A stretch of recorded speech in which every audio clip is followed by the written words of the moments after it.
Okay, so hi everyone.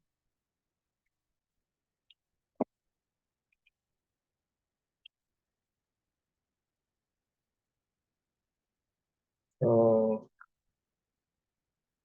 our subject is ACI 1, analog aircraft instruments. So sa module 1, mag-start tayo by classifying of aircraft.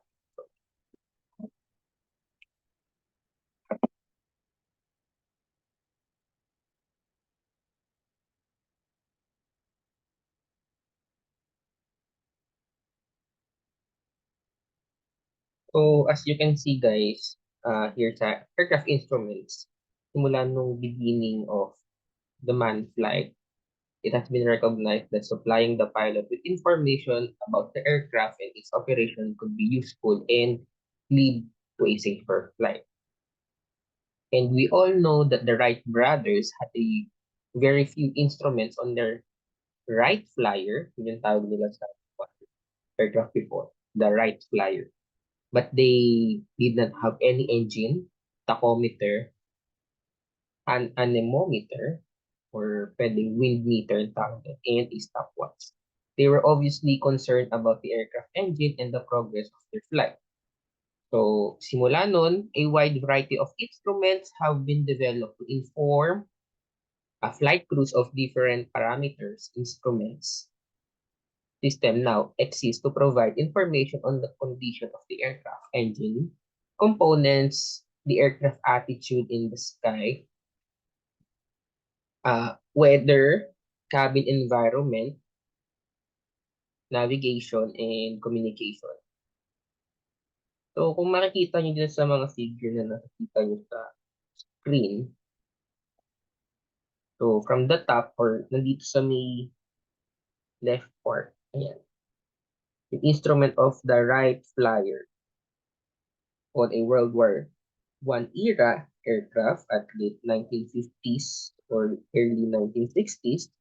And yung nakikita nyo naman sa right side is yung Boeing 707 airline cockpit and the Airbus A380, yung glass cockpit na tinatawag. So, itong mga nakikita nyo, mga instrument na to is meron silang ability to capture and convey lahat ng mga information that may pilot want to know in accurate, easily, and understanding manner. So as the range of desired information has grown, so to have the size and complexity of modern aircraft, the expanding even further the need to inform the flight crew without sensory overload or overcluttering the cockpit. Okay, yun yung ginagawa nung mga airliners for lahat na gumagawa ng aircraft. Okay, iniiwasan din nila yung overcluttering. So as a result, the old flat panel in the front of the cockpit with various individual instruments. Okay, so kung nakikita nyo, isang instrument, isang variable ng parameters yung nakikita nyo. Now, pinagsasama nila yun sa sophisticated computer-controlled digital interface na may flat panel display and naka-prioritize lahat ng mga messages or kailangan nilang information. So, a visual comparison between the conventional cockpit, kung nakikita nyo, okay, yung conventional cockpit, yan, the figure 10-2. Conventional cockpit, yung nandyan sa may top portion, and then yung glass cockpit na nakikita sa may bottom portion ng screen. So, there are usually two pairs to any instrument or instrument system. Yung isang part sends the situation and the other part displays it. Sa mga analog instruments, both of these functions takes place in a single unit or instrument case. Okay? So baka magtaka kayo, ano yung single unit or instrument case? So kung makikita nyo dito sa may part na yan, Okay? Yung isang instrument nasa isang lagayan. So, example, yan yung airspeed indicator. Yan yung airspeed indicator. Nakikita dyan.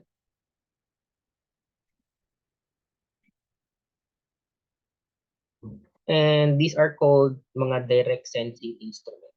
Okay, ito yan. Direct sensing instrument. And meron tayong tinatawag na remote sensing instruments requires the information to be sent or captured and sent to a separate display unit in the cockpit. So both analog and digital instruments makes use of this method. Okay, so meron naman ditong part na sinasabi na remote sensing. So maintindihan yun ibig sabihin ng remote sensing. So, ibig sabihin lang yan, padaliin natin. Ito yung nagme-measure sa labas ng aircraft and then through electricity doon lalabas yung display.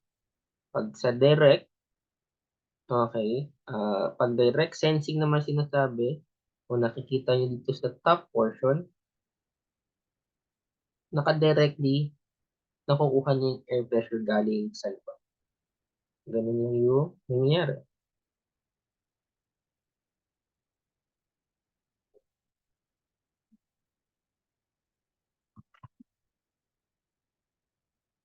So, the relaying of important bits of information can be done in various ways. Katulad nga na sinabi natin is that yung electricity is often used by the way of wires that carry sensor information into cockpit.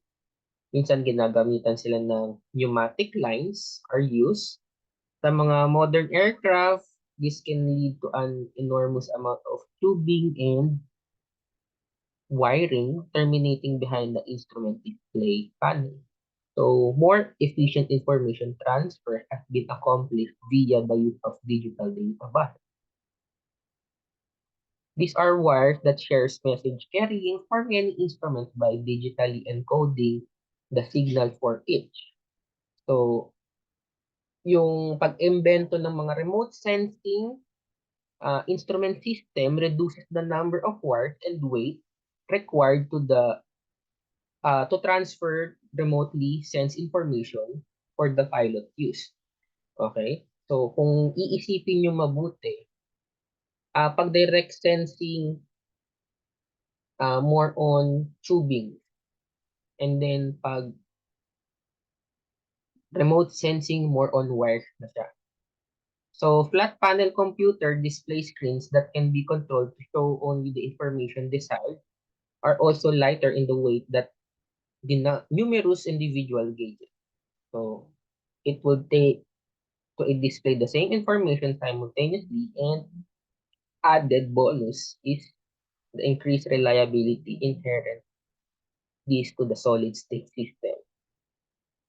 So, it is the job of the aircraft technician na ma-understand and maintain yung aircraft, including the various instrument system, accordingly. Next, kung titignan nyo dito, pinahanap ko to sa inyo. Okay, these are the basic T arrangement of analog flight instruments. Kung makikita dyan yung letter T, which is itong part. Okay. T is a heading indicator that functions as a compass but is driven by a gyroscope and not subject to oscillations common to magnetic indicators.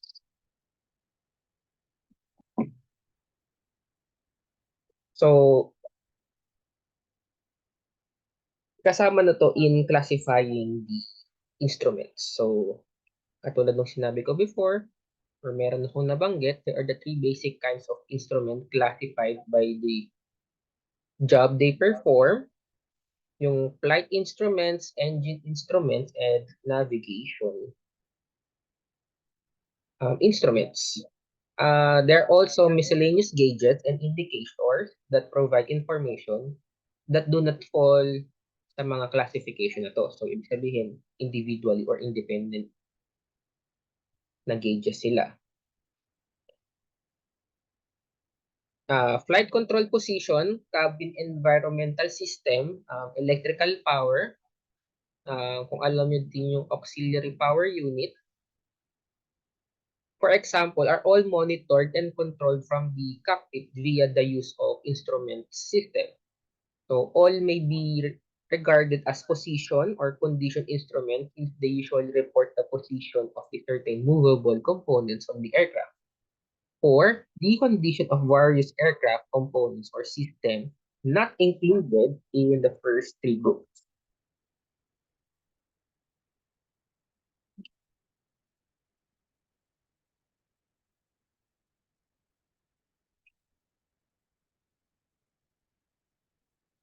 Ayan. So, katulad na banggit ko kanina, nauna lang pala yung basic T. Meron tayong tinatawag na flight instruments. So, itong mga flight instruments used in controlling the aircraft flight attitude. So, there are basic flight instruments katulad ng mga altimeters that displays aircraft altitude, the airspeed indicator, and the magnetic direction indicator in a form of compass. So, additionally, an artificial horizon control, uh, turn coordinator and vertical speed indicators are flight instruments present in the most aircraft. And may mga variation increase for this instrument, which is makikita nyo sa mga iba't ibang aircraft pa. Okay, kasi yung iba, dinedevelop nila, and then yung iba, pinagsasama na nila na nagiging dito, digital na. So over the years, flight instruments have to be situated similarly on the instrument panels. So in the most aircraft, yung mga basic T arrangement for the flight instrument, katulad yung nakita nyo kanina, is na yung top center position directly in front of the pilot, and co-pilot is the basic display position for the artificial horizon even sa mga modern glass cockpit.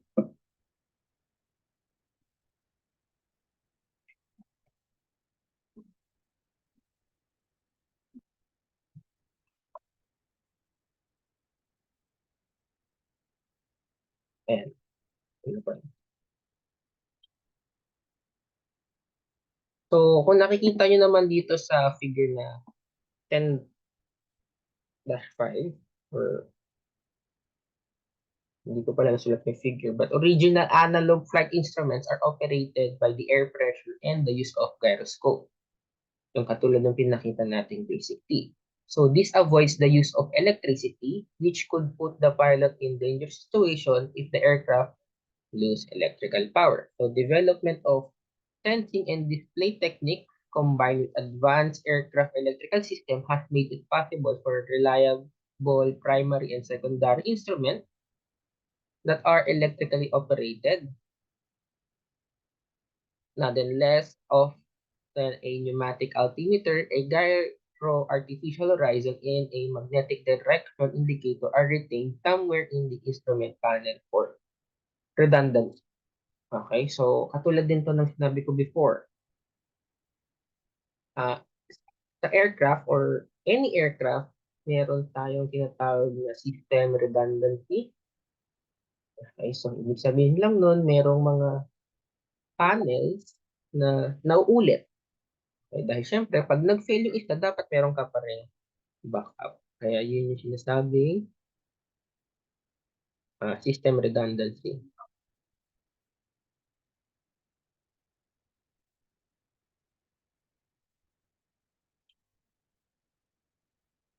Next, sa engine instruments. Okay, sa mga engine instruments are designed to measure the operating parameters ng aircraft engine. So these are usually the quantity, the pressure, and the temperature indications. They also include measuring engine speed. So the most common engine instruments are the fuel and oil quantity and pressure gauges, tachometer, and temperature gauges. So kung nakikita nyo,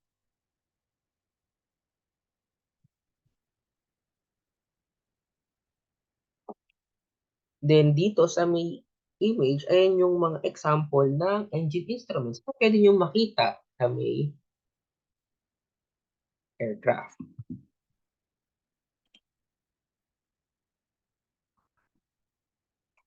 So kung tinitignan nyo din yung image na to ngayon, okay, this contains various engine instruments na nakikita sa reciprocating and turbine power aircraft.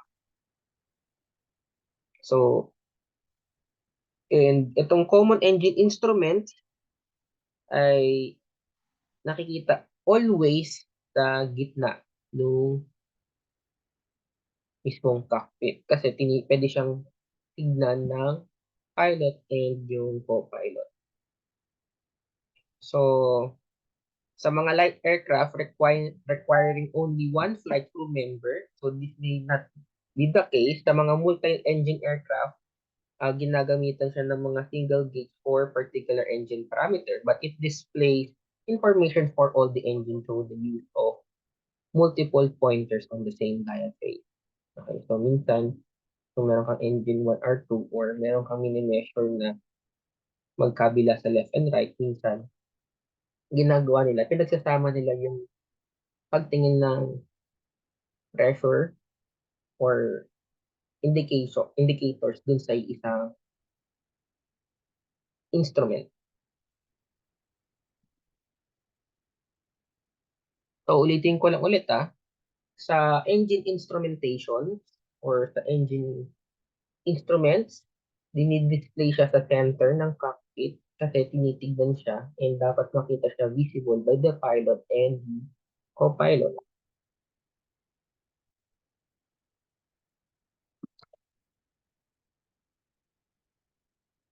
Next, for the navigation instruments. Ayan. So, in navigation instruments are those that contributes information used by the pilot to guide the aircraft analog a definite course. So, itong navigation instruments na to includes mga compasses of various kinds, incorporate the use of radio signals to define a specific course while flying the aircraft, and route from one airport to another. So other navigational instruments are designed specifically to direct the pilot's approach to landing at an airport. So yung mga traditional navigation instruments include yung clock and magnetic compass, along with the airspeed indicator and wind information. So this can be used to calculate the navigational process. Yung mga radios and instruments sending locating information via radio waves have replaced these manual efforts in modern aircraft. So katulad ng mga global positioning system, use satellites to pinpoint the location of the aircraft via geometric triangulation. Yung mga technology na to binuo into some aircraft instrument package for navigational purposes.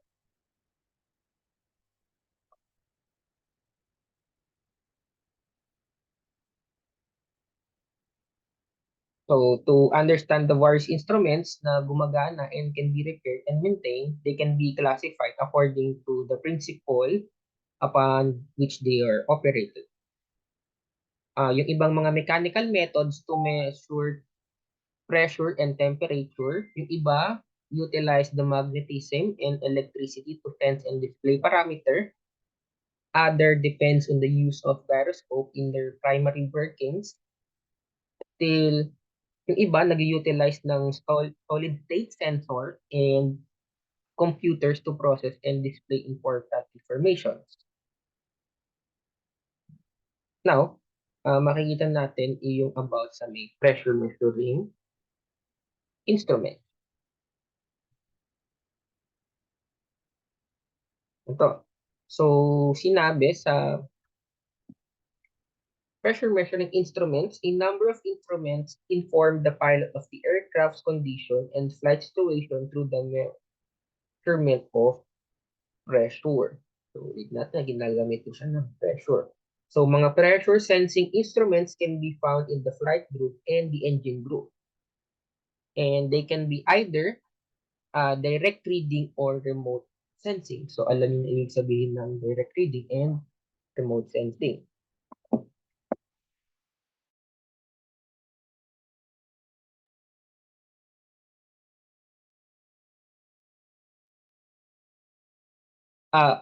They can be either direct reading or remote sensing. So these are some of the most critical instruments sa aircraft and most accurately inform the pilot to maintain the safe operation. So yung mga pressure measurement involves some sort of mechanism that can sense changes in temperature. So meron siyang display ng information sa mga pilot and yung type na binigay ko sa inyo nung nakaraan is katulad nung sa Bourdon tube. Okay, so there are three fundamental pressure sensing mechanism na ginagamit sa aircraft. Yan, kung nakikita nyo. So meron tayong Bourdon tube, diaphragm or bellows, and the solid state sensing device. So as you can see dito sa may figure, the Bourdon tube ay meron siyang open end of this coil tube and fixed in a place, and the other end is sealed and free to move. Free and fixed.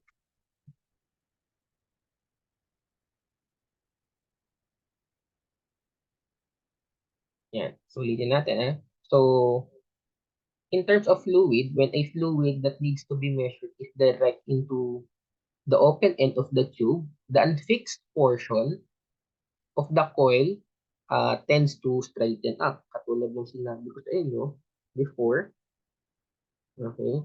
Pag mayroong pumasok na pressure dito, itong nangyayari sa tube na to is nag-i-straight siya. Okay? So, kung ganyan siya nung una, pumasok na pressure, lumalaki siya. Nag-straighten siya.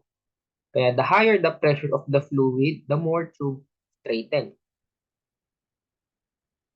So, when the pressure is reduced, yung tube naman nagre-recoil or bumabalik.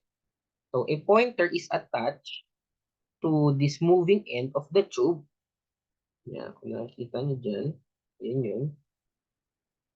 Usually through a linkage of small shaft and gears. So, by calibrating this motion of the straightening tube, a phase or dial of the instrument can be created. So, ito na yun. Ito na yung dial na yun. So, yun yung dial na yun, yan na yung lumalabas or ayun na yung nababasa, nabivisualize yung value.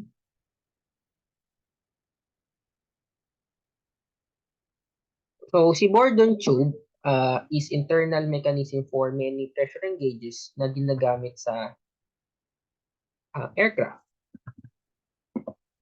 So, when high pressure need to be measured, the tube is designed to be stiff.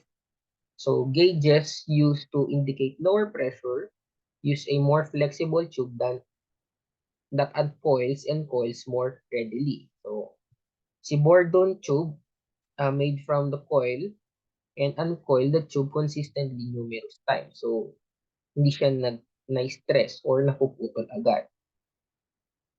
Si Bourdon tube gauge are simple and reliable, and yung mga instrument that use a Bourdon tube mechanism include the engine oil pressure gauge, hydraulic pressure gauge, oxygen tank pressure gauge, and the ice boot pressure gauge. Since the pressure of the vapor produced by heated liquid or gas increase as the temperature increase.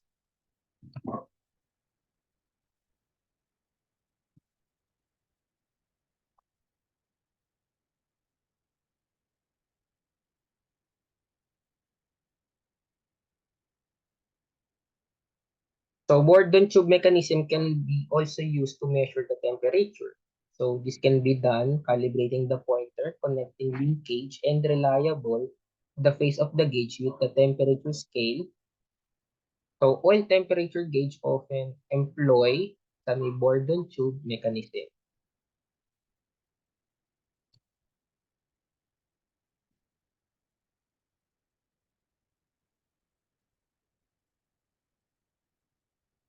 So next is meron naman tayo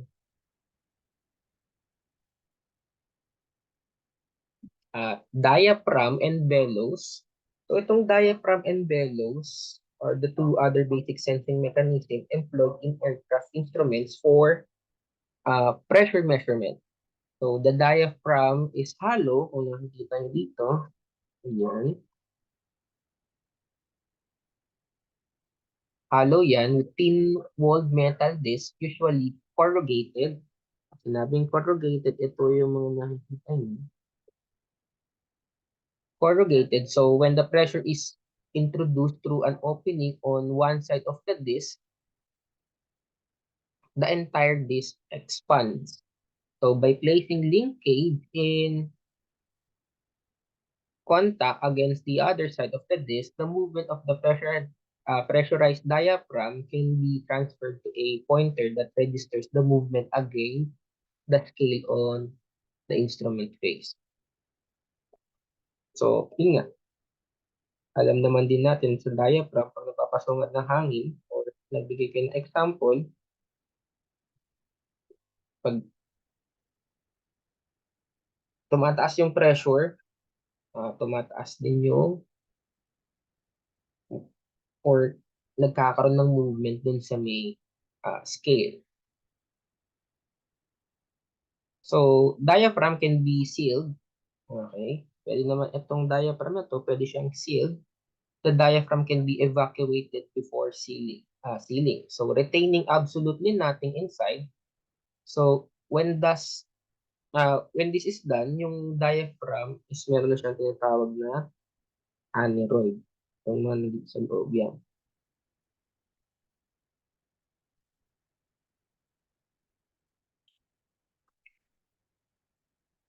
And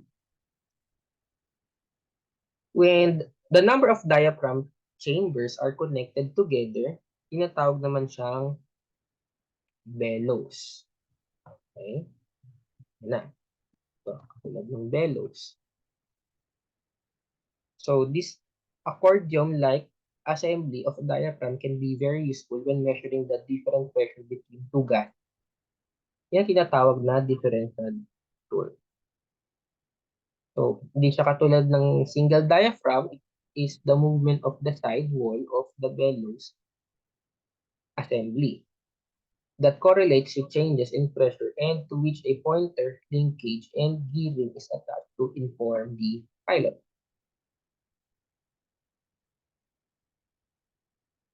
So, kung babasahin natin dito sa main figure na to, a bellow unit in a different pressure gauge compares two different pressure values and movement of the bellows away from the side with higher pressure input occurs when the pressure in the bellows are not equal.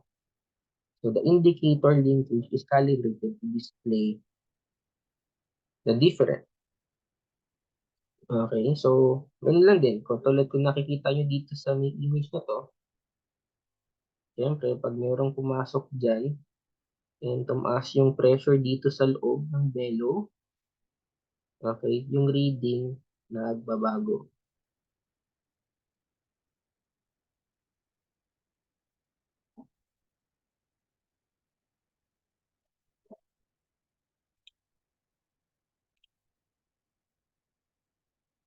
So diaphragms, aneroids, and bellows pressure sensing device are often located inside the single instrument housing that contains the pointer and instrument dial read by the pilot on the instrument panel.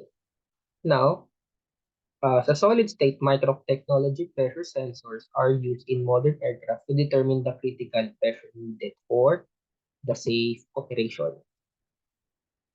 So many of these have digital output ready for processing the electronic flight instrument, computers, and other onboard computers.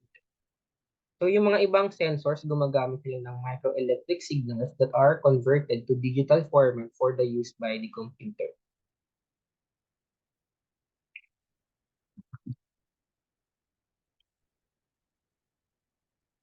So the solid state sensors used in aviation application exhibit varying electrical output or resistance that changes when pressure changes occur. So katulad ng mga crystalline piezoelectric and piezoresistors and semiconductor chip sensors are more common. Sa mga typical sensors, timing wires are embedded in crystal or pressure-sensitive semiconductor chip.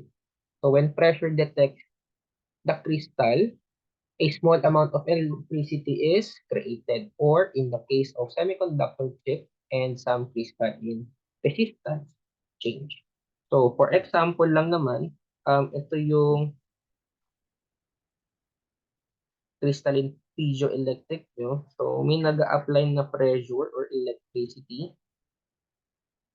So pag once na may nag-apply dyan or pumasok na electricity, well, kung pressure sensitive din siya, may gumagalaw, so doon nagkakaroon ng reading pag sinasabing piezoelectric.